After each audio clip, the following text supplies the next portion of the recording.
This July, we're taking life seriously. Cardiac arrest is scary and more common than you might think. Did you know that every year nearly 9 million people will experience a cardiac event outside of hospital?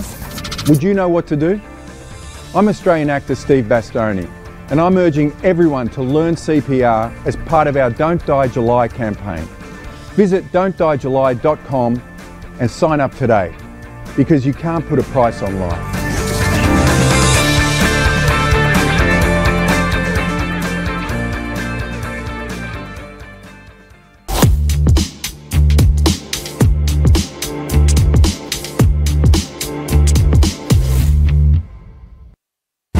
With your help, we can continue to fight for freedom, reach new audiences, and bring important information to the public free of charge. This is not possible without your generosity. Join our quest for the truth and our freedom and donate today. Simply go to tntradio.live.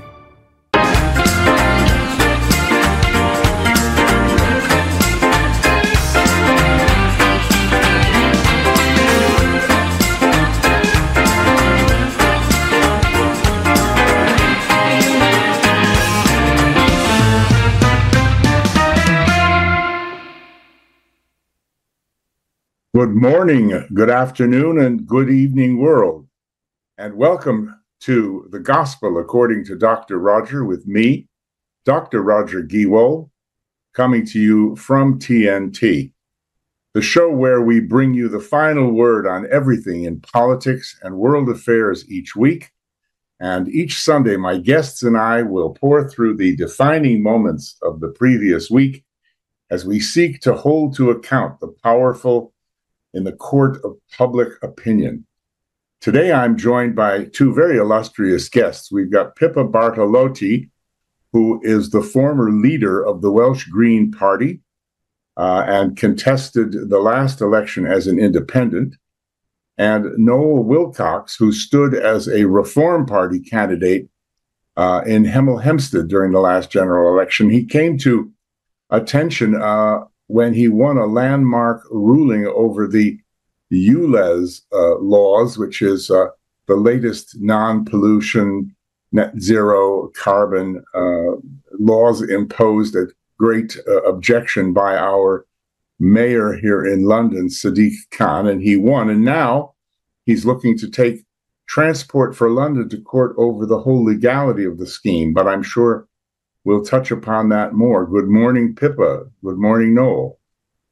Good morning, Roger. On today's show, we're going to look at whether this was the week that former President Donald Trump's election as the next president, 47th president of the United States, was assured or not. And we're going to look at Labour's plans as announced in the King's speech this week, and whether they actually portend a red revolution, as many are saying. But first, let's talk about Joe Biden. Now, there were huge rumors going around, mainly in America, not so much over here, some weeks ago, that he was going to step down for ill health reasons on the 13th of June. That never happened, but the noise was pretty deafening.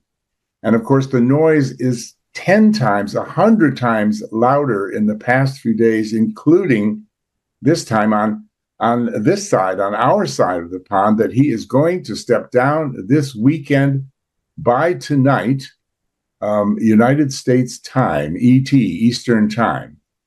But he is saying absolutely not. And even though he's now got Barack Obama, his puppet master, who's been pulling his strings, because this is Joe Biden's third term, and everybody knows that Obama wants a fourth, and other Democrats and his family pretty much telling him to stand down, he's still saying, no, I'm staying. So is Joe Biden, like Trump, defiant, raising his fist, saying, no, absolutely not, I'm not going? Or is he just a cranky, stubborn old man in a nursing home who doesn't know what he's doing but doesn't want to take his pills? What do you think, Pippa? Well, definitely the latter.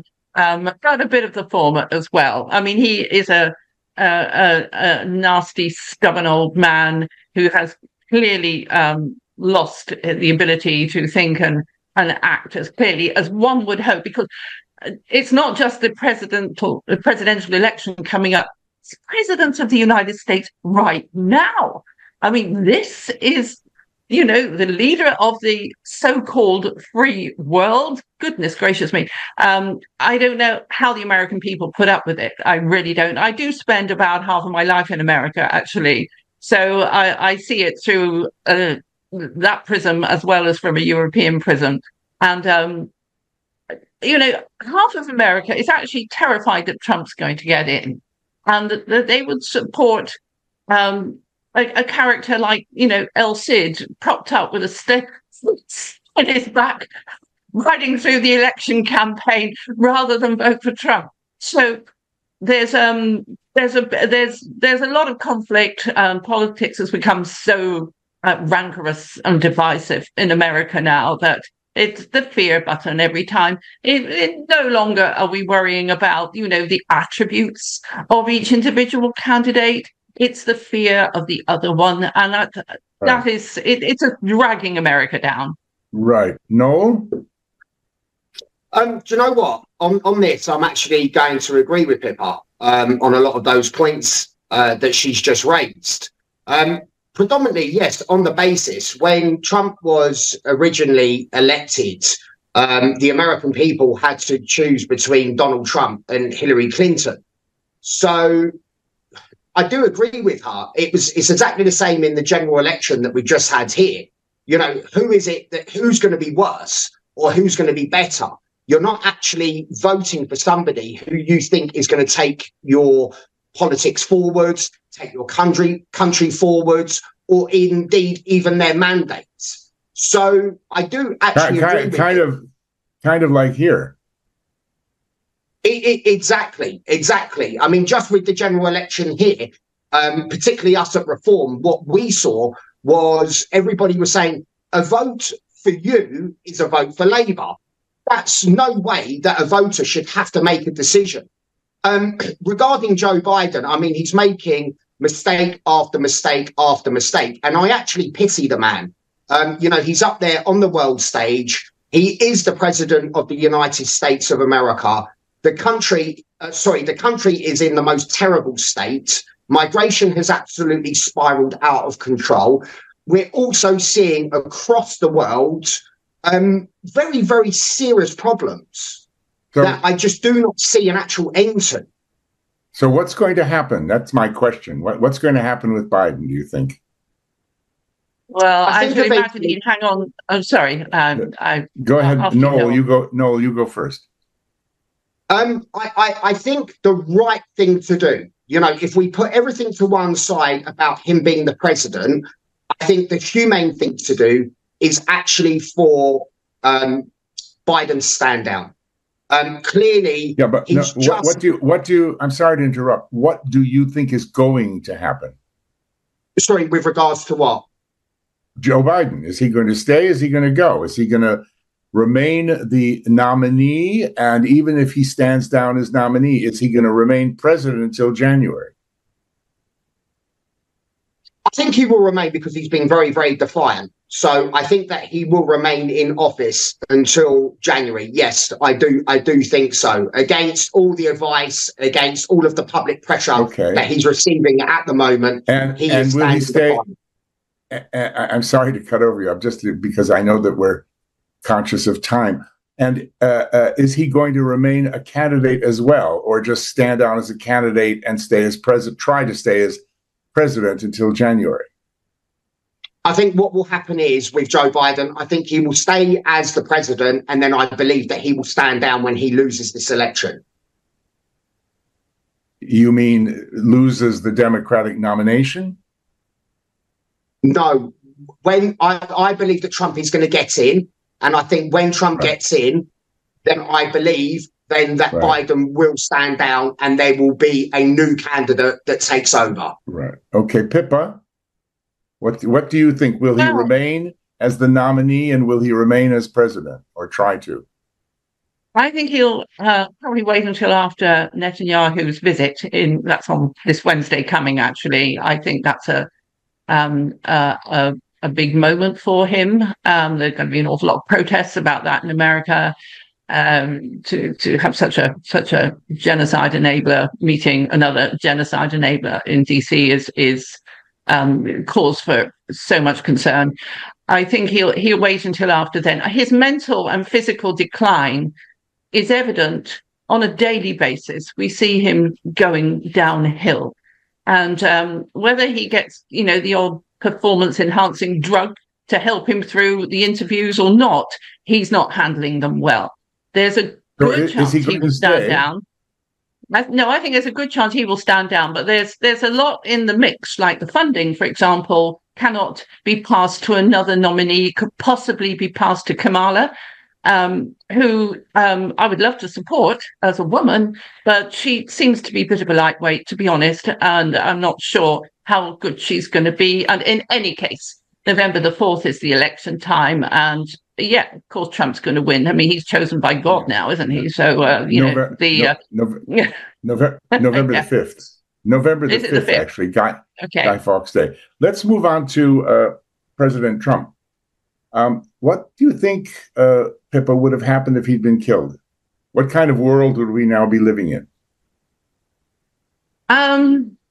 Well, I think if we go back to the incident of January, was it January the 6th or January the 20th, when the so-called insurrection took place on the Capitol Hill, we saw a kind of revolt, but it was slightly half-hearted. Nobody wielded their gun. But if Trump was assassinated, I think that the gun-toting Bible belters would be absolutely incensed out of their minds. And I think there would be a lot of violence. I think the police would have a lot of trouble keeping control, and the military would be called in. It wouldn't happen all over America, but it would happen. I mean, some people say civil war. It really wouldn't be like that, but there would be civil unrest and there would be violence on the streets. And as America is already diminishing visibly in the eyes of the rest of the world, I'm not sure the knock-on effect would be as bad as some pundits make out. So is it dangerous being a politician these days? What was your personal experience? Have you had situations like Jess Phillips and threats and things like that? Personally, no. I had a really good reception on the doorsteps. I did knock a few thousand doors. I really enjoy a political campaign. Truly, I do. And I think that comes across. But, I've got no baggage. Whereas other political parties come with a lot of broken promises, a lot of economic difficulties. They have a lot of baggage I didn't have. So right. I would say I had a really, really great campaign, and I loved the people of Newport. Right. Noel, how about you? What would the world be like if Trump had been killed? I think the world, if it can get much worse than what it is at the moment, I think it would get 50 times worse. I believe that Trump is the only president who's going to stand up for exactly what is right across the world, across the free world. I believe that he would put a stop to the issues that are going on in Israel at the moment. I don't believe that would ever have happened regarding Hamas attacking Israel. I believe that what's going on in Ukraine at the moment, I believe that would stop completely. Yeah. Sorry, Noel. I'm asking you what the world would be like if Trump had been killed. Sorry, if he would have been killed, right? Okay, yes, okay. If Trump would have been killed in America, I believe that America would have erupted into civil war. I think that there would have been it would have been a catastrophe for America. I really do believe solemnly that if Trump would have been killed, we would have seen widespread panic. I think there would have been panic across the globe, because for me, Trump is the only person who is facilitating peace around the world. Okay, we're going to have to go to a short break, but we're going to pick up on this as soon as we're back. Sometimes a car comes along that changes everything, with innovations never thought possible and features that make you wonder, how did people survive without this? This is that time, and this is that car. This is the world's first VWE.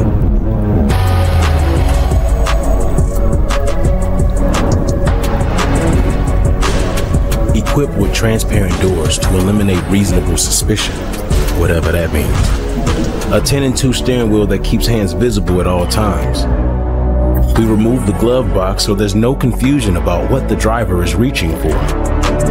With a touch of a button, the ultrasonic biometric scanner displays the license and registration of the driver to ensure contactless exchange of information. With no trunk, nothing can be concealed, so therefore, there is nothing to search and seize. To ensure you'll never be mistaken for breaking the speed limit, we've installed limited edition airless tires. And we remove the engine because, honestly, why risk it? DWB, the first vehicle of its kind, where the safety feature is the car itself.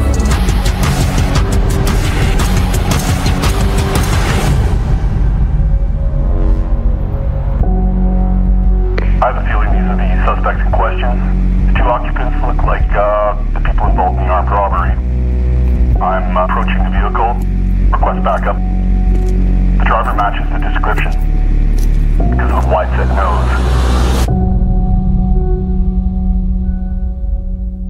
The Light is Britain's far-right conspiracy theory paper spreading hate and vicious lies. No, that's what the BBC say. The Light is the only national newspaper bringing you the real news and informed opinion on what's really going on today. You can subscribe, order copies, submit articles, and read back issues on our website, thelightpaper.co.uk, and see for yourself why the establishment are so worried about the uncensored truth getting out to people every month. The Light Paper. Not far right, just right so far. thelightpaper.co.uk. I want to say this, and I'm going to say it just once. This is today's News Talk Radio, TNT.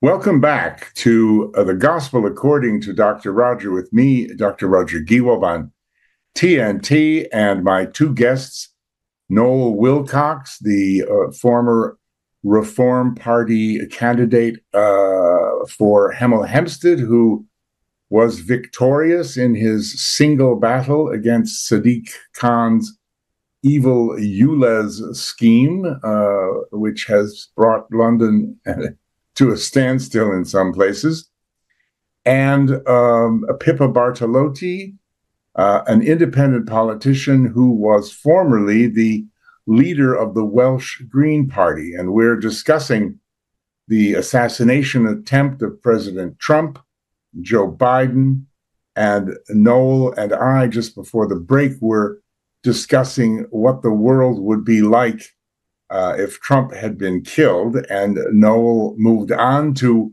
what the world would be like if Trump becomes president. So Noel, please continue with that. With a change in leadership, if Trump won the election, would the world become an even more violent place, or would he settle the various conflicts that are going on? What would things look like? I think that if Trump becomes the president of the United States of America and the free world, I believe that the world will be a much, much safer place. None of this happened on Trump's watch whilst he was the president. I mean, look at how he dealt very, very quickly with what was going on in North Korea. So, he put that to bed very, very, very quickly. His choice of words were, okay, look, if you want to sit down, have a peaceful conversation, talk about peace, we will. However, if you want to go down this road of keep firing off ballistic missiles, I will rain down fire and fury on you. And I definitely think with Donald Trump that he is a man of action, not just words. What he says he's going to do, whether you like it or whether you don't like it, he will always carry out that action, despite how unpopular it might be with his own people, if people oppose him. And I think what the world needs is leadership, and strong leadership right here, right now. So I do believe that if Donald Trump becomes the president of the United States of America, a lot of people around the world are certainly going to behave themselves. I don't think that China will invade Taiwan. I think that he will certainly sit down, have peaceful discussions with Putin. I think what's going on in Israel with Hamas, that situation will also be put to bed. And I do believe that none of these issues would have happened whilst Trump was in power. If we look at what Biden has achieved, and I think the biggest mistake that Biden has made in his presidency is what he did in Afghanistan. Absolutely no withdrawal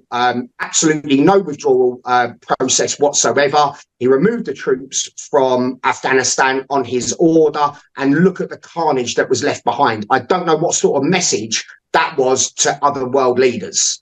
Sure. Pippa, what do you think? Yeah, I need to come back on some of what Noel said. First of all, he thinks the world would be a safer place under a Trump presidency, but, safer for whom? Safer for white supremacists, maybe, but it's certainly not going to be safer for anyone else. And that leads towards Afghanistan, where, of course, the withdrawal was awful, but it wasn't as bad as NATO going in the first place and totally wrecking the country. And the highest number of illegal immigrants coming into Britain at the moment are still from Afghanistan. We wrecked their country. We've given them no safe passage. We haven't supported those people one bit. We went in, we caused havoc, we killed hundreds of thousands. I think it's unforgivable what was done going in and unforgivable what was done going out. But unfortunately, our leaders aren't going to learn many lessons from that, because they'll just continue to do the same again. The way you're speaking, if I may say, both in terms of the Middle East, Israel and Afghanistan, you've left out two important words. You've left out Hamas and Taliban. I mean, Afghanistan, just listening to what you said, it sounds like it was an invasion. I mean, there was a Taliban there, and look what they were doing to the world. I mean, isn't there some I agree with both you and Noel that Biden pulling it out was just beyond, beggar's belief. But going in, you don't think it was justified? Of course not. I mean, did Afghanistan want to come into a United States and get rid of the KKK? It's a sovereign country. There's no Taliban in the United States. The Taliban are there now, stronger than they were before. We did only because of Biden. We did that country no good. We never intended to do it good. We just went in to throw our weight around. And I think it's a horrifying situation. My heart bleeds for countries like Afghanistan and for Libya and all other countries that are being wrecked by so-called Western democratic standards. And I want to talk about Hamas as well, because I have been to Gaza. Gaza is an open-air concentration camp. Well, let's just, we're going to run out of time. We're going to run out of time. I have to come back on this. Okay. Those people are so oppressed. They are starved. They don't have enough water. And that's on a good day, not during this current climate. I have been there. Right. What took them so long to break out is the real question. Right. Let's talk about China. J.D. Vance has identified that as the biggest threat to the U.S. Now, this is really quite important because this new, very assertive vice president sees China as the biggest threat we have, and how he's going to deal with their economic expansion and everything else is probably one of the biggest issues facing the United States, as big perhaps as some people thought the Taliban was at its time. Noel, very quickly, what do you think about China and how the United States would deal with it if Trump were president, or if, God forbid, he had been killed? I think yet again with Trump, I think that he would have gone over to China, and I do believe that he would sit down and open up, some form of negotiations with China.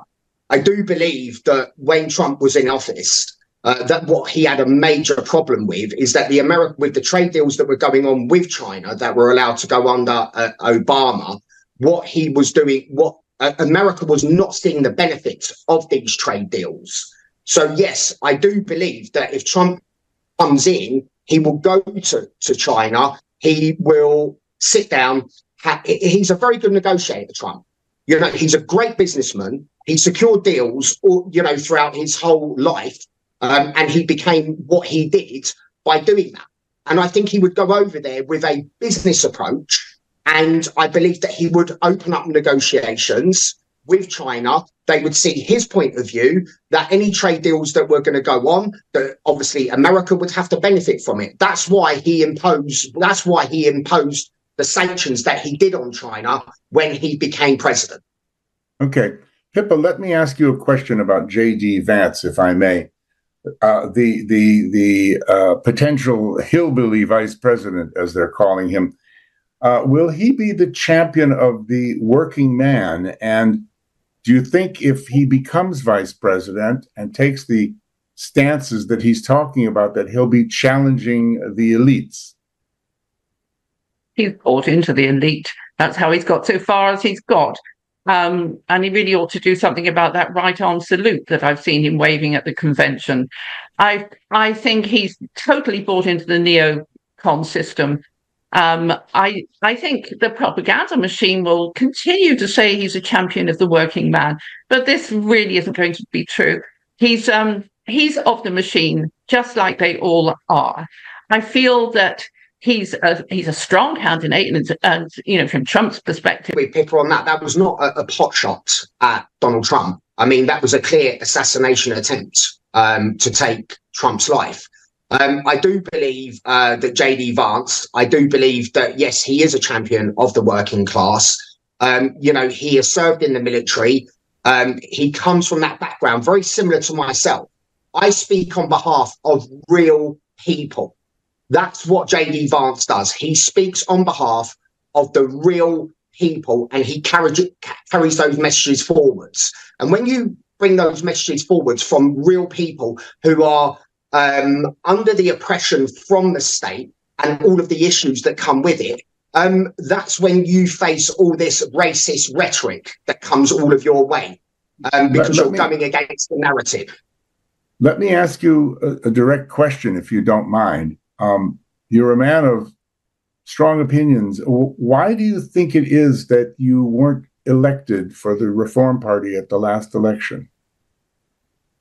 Okay, well, obviously we are a brand new party, and we only get about 8% of coverage through the mainstream media. And I was personally up against two Goliaths, which was both Labour and Conservative, who were out campaigning 2 or 3 times a day. Unlike myself, where I own a small scaffold company, I'm still part of the Army Reserves. I have to run a business, a relationship, my personal life, and get out there and actually meet people, knock on the doors, speak to people. That was a huge factor. But to get just shy of 18% of 62% in the first election that I ever stood, my message was coming through loud and clear to people. Now, when Channel 4 concocted this fabrication where it's alleged that there was a paid actor who went out shouting the most obscene comments. Just nobody talks like that. In the real world, nobody talks like that. I've been part of many institutions, the construction industry, in the military, and just nobody uses that type of rhetoric, that type of language. And when that came forward, it really did change the scope for reform. And I believe that we lost thousands of votes because of Channel 4's state interference. Okay. Pippa, can I ask you, please, why do you think as an independent you didn't succeed? Well, I am standing up for the rights of the working woman. I am campaigning on a platform that the media really isn't interested in. I mean, there were 459 independent candidates standing, and not one was interviewed by the mainstream media. So, you know, there was everything against us. And certainly, when Nigel Farage marched onto the scene and went to the head of Reform, the media adore him, and he got masses of coverage. It was kind of galling, but there again, you see, when you're campaigning on something that the media doesn't even want to do, like universal basic income, like the things that we really have to do for people moving forward as AI take on more of our jobs and more of the things that we do, then we have to look after our people, and we have to look after their housing, their tenancies. We have to look after so much for people as the world changes. And listen, we're in what is supposed to be the 6th richest country in the world. Nobody talked about food banks. Nobody talked about the state of the homeless people. The leader debates just did the same old, and they were absolutely aided and abetted by the mainstream media. Okay. I think it's interesting. You think the media loves Nigel Farage. I think he might disagree. But look, we need to go to a break now, but we'll continue very shortly after. Hi, I'm Susan Lucci. I never thought about heart disease until I had my own heart event. At first, like so many other women out there, I ignored my symptoms. A slight pressure on my chest, shortness of breath. I thought, I don't have time to be sick. I had a 90% blockage in my main artery and a 75% blockage in the adjacent artery. I received 2 stents in my arteries. Stents developed through research funded by the American Heart Association. Those stents saved my life. I'm so grateful to the American Heart Association. Their research helped save my life. I can enjoy life with my children, my grandchildren, and my friends. Please, listen to your heart. The only reason I'm here today is because I did. Learn more about the American Heart Association's life-saving work at helpheart.org. Internet crimes against children in New Mexico are real. And when it comes to protecting your children, the New Mexico AG's office and the ICAC unit are on the front lines. I'm New Mexico Attorney General Hector Balderas. There's nowhere to hide for online predators in New Mexico. We are working tirelessly, using state-of-the-art technology and resources to seek out and find them wherever they are. Please talk to your children about the dangers that exist online, social media, games, and messenger apps. It's always important to know who you're talking to. Help fight online predators in New Mexico by submitting a tip today.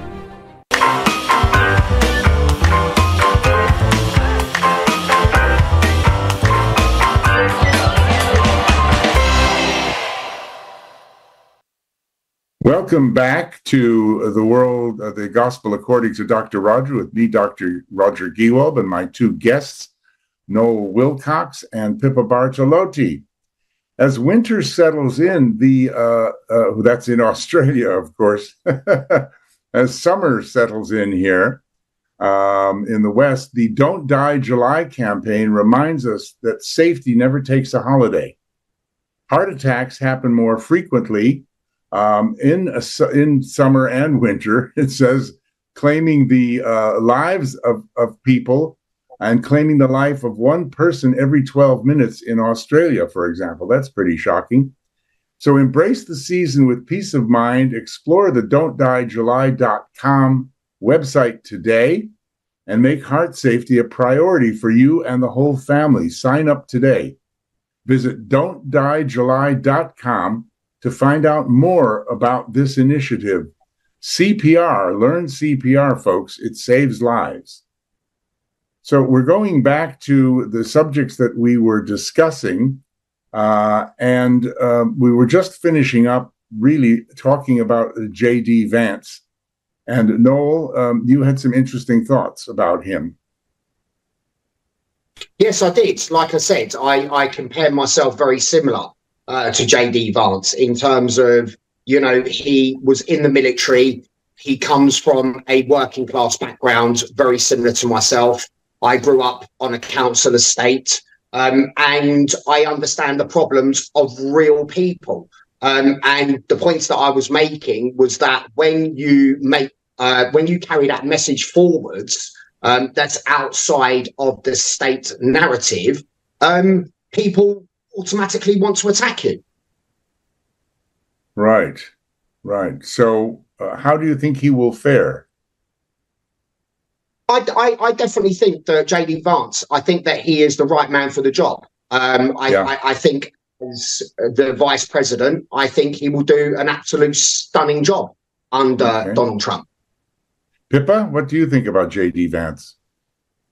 Well, to be honest, just briefly having looked at his past and his career, he's a chameleon.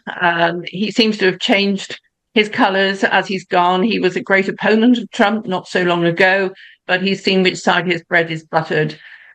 He's of the machine. He will do what is correct by the funders, the donors, the people who actually are running our countries. Okay. For example, Trump gave the okay to build the American embassy in East Jerusalem, which is the West Bank. That is Palestinian territory. JD Vance wouldn't change that at all. He won't change the suffering of people around the world. He won't stop the genocide.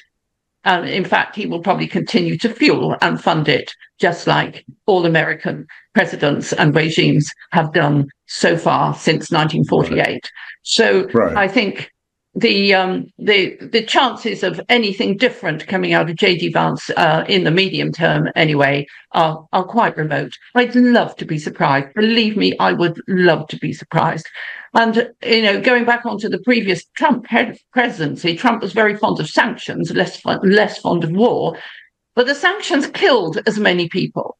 In countries like Venezuela, where, the people didn't choose the American choice of Juan Guaido as president a few years back, the sanctions have killed so many people. They can't get the drugs. They can't even get petrol now. So sanctions around the world, except, of course, in Russia, where the sanctions were supposed to break Russia, have destroyed the lives, the families of so many people. Okay. And sanctions in China isn't going to make any difference to China, just like it didn't make any difference to Russia. Okay. Let's move back across the pond to the UK. Let's talk about Labour. Now, the King must have been somewhat surprised, I have felt this week, that he was announcing 40 things, most of which nobody had ever heard of before, because the Labour Party had never announced any of this stuff. Very unusual. But do you both see this as a red revolution? Businesses loaded with more red tape, workers' rights, making it more difficult to conduct business? Are we going back to the 1970s, nationalizations all over the place? And very importantly, does a reset on various different fronts with the European Union mean that we're actually throwing Brexit out the window? Noel, what do you think? Well, all it is with Labour getting in is a change of management. Yeah, all that happens is since the Second World War, one just simply passes the baton to the other in this relay race that's going on. And all we're going to get with Labour is loads more regulation, nanny state, bigger state, more legislation and more. I mean, how much legislation do we need here in the United Kingdom? We are managed in every single aspect of our lives. The people here in the United Kingdom, we're unable to have choices anymore. We are so heavily regulated, and this is Labour's answer to absolutely everything. And all that they're going to do is carry the torch forwards of socialism. And that's all that we're going to see. Pippa, what do you say? Well, I did watch the King swallow very hard before he read out the part about relaxing planning regulations on Greenbelt land, because, of course, he's an environmentalist, and having to read that out must have really spun his craw. I don't think it's going to be any form of revolution. I think they could do some good. I really want to be pleasantly surprised. I don't want to diss them at all. I think the rail networks need to come back under the national umbrella. So the profiteering is just ridiculous. I mean, the money that should be going into improving our railways has been taken out in profits and extremely large payouts for the executives of the companies. And the same can be said for a lot of things that need to come back under the national umbrella. Water would be another one.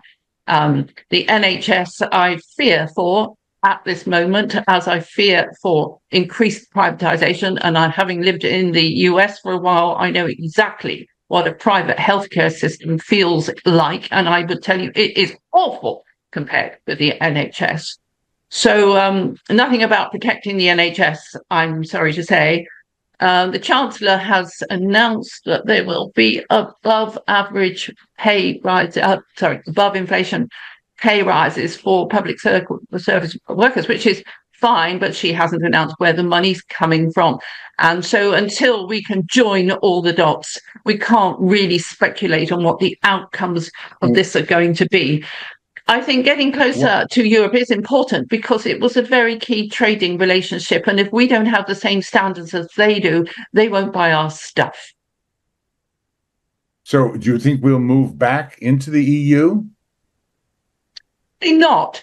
But I do think that we do need to get back into the harmonization of standards if we want to trade. If you don't want to trade, fine. But, you know, it is a key trading bloc for us. My son lives in Germany. I'd like to think that it would be easier to go to Germany and to post presents to my grandson, et cetera, as it was before. But I don't see that coming in the short term anyway. What about net zero? Let me ask you both, is what we've seen in Wales under Labour and in London under Sadiq Khan an indication of what we're going to see nationally by the new Labour government? I mean, 20-mile-per-hour zones were scrapped recently in Wales. And just how much is Labour going to pursue a net zero agenda with so many opponents to the principle? And Noel, let's start with you, because, I mean, you actually went to court over the latest carbon emissions ULEZ scheme, which has been so disruptive and divisive that people have even been arrested attacking ULEZ cameras. So what do you think will happen with net zero under Labour? And is it really going to hit our pocketbooks as hard as people are saying? Oh, you bet, true, Roger, you bet. The British motorist has absolutely no idea what's about to come its way. I mean, net zero, I mean, what deeply troubles me about net zero is that our air is purer, our air is cleaner than what it's ever been here. You know, in the UK. Why we are one of the lead elements regarding net zero is beyond me, considering that this country only produces 1% of the global emissions. I mean, it's absolutely bonkers. And net zero is making us all colder. It's making us poorer. And that is an absolute fact. I mean, the fact that Ed Miliband has now given away our, our energy, is just absolutely beyond me. Labour are going to give more power to the London Mayor, Sadiq Khan, who's going to keep on rolling out more and more and more of this. Now, there's an area which I've just been alerted to, Camden Town, which is a very alive place, very vibrant. There's great energy around Camden Town, and vehicles are not going to be able to drive into Camden Town anymore. It's absolutely crazy what this is doing to our economy. The local businesses in London, because of what's been implemented with ULEZ and the low emission zone, is absolutely crippling businesses. How you're charging a motorist to pay £12.50 not to go into London, but it's okay to drive everywhere else, is just completely beyond me. It's an absolute cash grab. And now with Labour getting in, the powers that they're going to give to Sadiq Khan, we are going to see people getting poorer and poorer and poorer. And yet again, all it's doing is affecting the working class. Pippa, what's your view? Well, you're talking to an eco-socialist here, so clearly I understand the need to pivot our energy structure towards renewables. I also understand that pollution is a killer. Far too many people die, and suffer from overpolluted air, particularly in our cities. And finally, I think to overcome a lot of this, we need to enhance our public transport offering. We need to get people out of their cars. We need really good and free and regular and reliable public transport systems. You shouldn't need a car inside a city. I lived in London for 11 years and I never needed a car. The transport network is quite good, but it needs modernising. It is very old. So we need to concentrate on not just the stick, but also the carrot. If we have a beautiful public transport system, cars will be almost unnecessary. And as for the 20 miles an hour, well, I've had arguments here in Wales with people. You kill less children 20 miles an hour. You kill 25% less children at 20 miles an hour than at 30 miles an hour. There is no justification for driving fast in built-up areas. There are already, 30,000 a year killed on the roads. It's not, killed and injured maybe is the correct figure. Everything we can do to reduce that is really important. So, let's look really at not at what we've got here, but what we'd like to have, how we'd like to envision our future in a clean environment where our buildings aren't turning black, where our lungs aren't doing exactly the same thing, except we can't see them, when our children aren't suffering from asthma and breathing difficulties. We really need to think of a clean future and work our way towards it, because the status quo is not an option. No. Well, I mean, I accept what Noel says about us producing only 1%, but I mean, I have to say the air in London is just positively foul. And there are some corners that I go by frequently, some near Camden Town, where, I mean, you can't even breathe. It's just dreadful. The stench is just incredible, and it can only be coming from the traffic. So I'm certainly with you there. What about the rest of Labour's policies? How do you feel about them? Well, let's see. I can remember David Cameron throwing the zero carbon building idea out the window within a couple of weeks of getting into office. There's a lot of nice to haves in there. I don't think that it is too early to say. I mean, yes, we need new housing, but we need good housing. We need housing that's well insulated, not the ticky-tacky that gets thrown up all around me. But we don't just need housing built on the side of communities that are already under stress. We need new communities. We need new settlements built. And we need to revise the way that the building contractors, the developers look at the way they build. I mean, they build slowly because for as long as there's a shortage in housing, the prices stay up. So we have Are Labour going to be able to build 1.5 million houses during their term in Parliament? I wonder. I can't really see it happening because the construction lobby is quite a strong lobby. Here in Wales, we tried to improve building standards and we couldn't because the construction lobby wouldn't change their practices. So we are up against a lot. I think I'm sure Keir Starmer knows exactly what he's up against. And, he comes up with these great ideas and everybody feels good about it. But, the practice is not the same. And until everybody's on board with this idea of the kind of housing which I have experienced in Germany, for example, the passive house standard, where people do not use heating at all because their houses are so well insulated, where there are no drafts, where the temperature might drop to -10 in a city like Freiburg, which I must say is very clean, because they have a very good electric tram system running through town. And their houses, the doors have 27 facets. They're completely airtight. So, building good, building well, building to a higher standard is going to save householders a lot of money, stop us burning so much energy, and start to pivot the way we look at energy into a way that is way much more sustainable than the way we look at it now.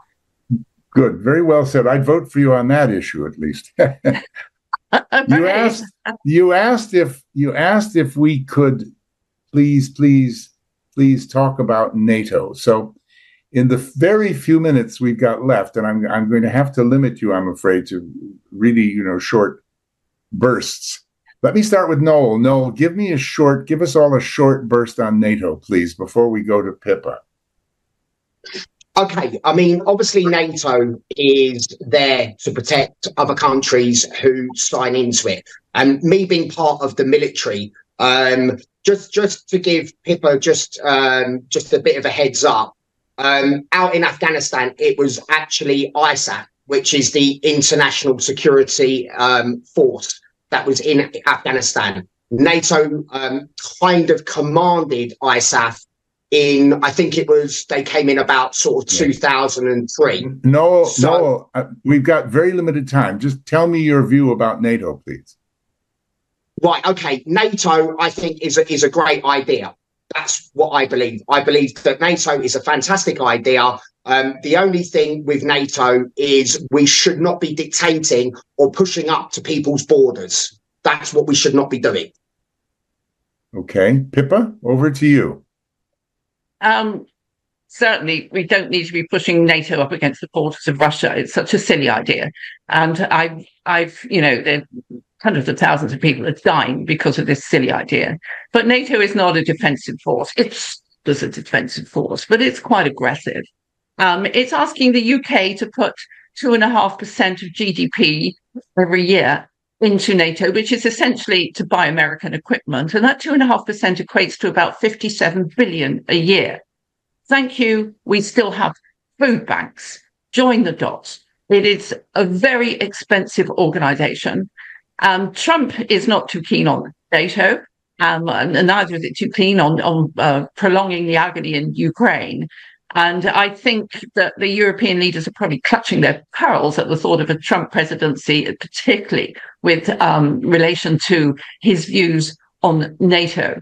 I think that NATO needs to be abandoned. It should have been abandoned at the end of the Cold War.